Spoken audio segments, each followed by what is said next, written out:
Good morning, welcome back to my another video. আমি সঙ্গীতা। সবাইকে সকালে শুভেচ্ছা জানিয়ে আজকের ব্লগটা শুরু করছি। আজকে বৃহস্পতিবার, অনেক কাজ রয়েছে। ঘর পরিষ্কার করা এখন সকাল 7টা বাজে। চলো, আমি ঘরটারগুলো পরিষ্কার করে পুজোর আবার আয়োজন করতে হবে, রান্না আছে, অনেক কাজ আছে। চলো তোমাদের দেখাই।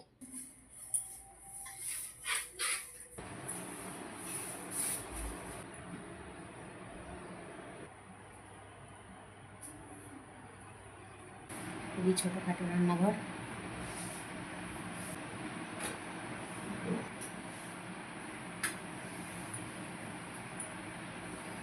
সব পরিষ্কার হয়ে গেল, এবার পুজোটা সারলেই এই স্নান করে চলে আসলাম ফুল নিয়ে। ফুলটা একটু উঁচু জায়গায় রাখি, ঠাকুরটাকে পরিষ্কার করে নিয়ে পুজো করে নিই। চলো দেখতে থাকো।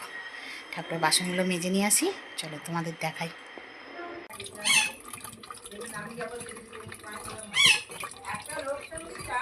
হ্যাঁ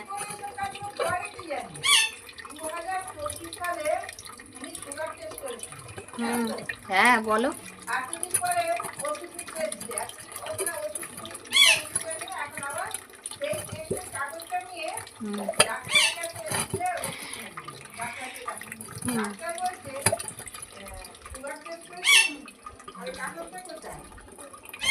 বাসন মেজে আসছি, ছেলেকে এখানে খেতে দিয়ে দিয়েছি।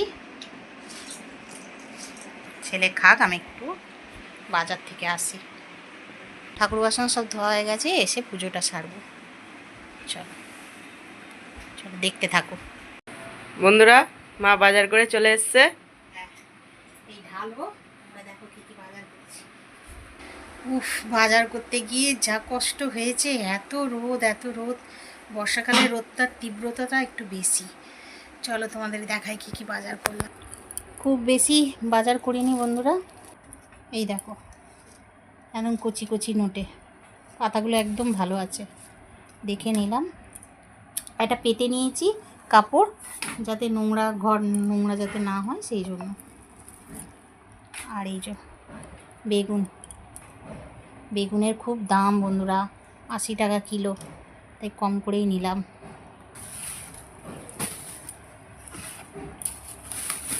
কচুগুলো দেখে খুব ভালো লাগলো, নিলাম। আমাদের কচু খুব খাই, আমি আমার ছেলে। ওল নিলাম, ওল চিংড়ি খাবো বলে। এটা আমার সারা সপ্তাহের বাজার। এখানে নিলাম কাটাপোনা, এই যে এখানে নিয়েছি একটু মুরগির মাংস, রাতে করব। এখানে নিয়েছি ইলিশ মাছ, একটু কমে পাওয়া যাচ্ছিল। এই খুব বড় মাছ নয়। এখানে নিয়েছি চিংড়ি, খারাপ নয় বলো চিংড়ির সাইজগুলো। ওল দিয়ে চিংড়ি দিয়ে করব। তাহলে আজকে এই আমার হলো বাজার। চলো তাহলে এরপর রান্না বসাতে হবে আবার। পুজো হয়ে গেল এখানে।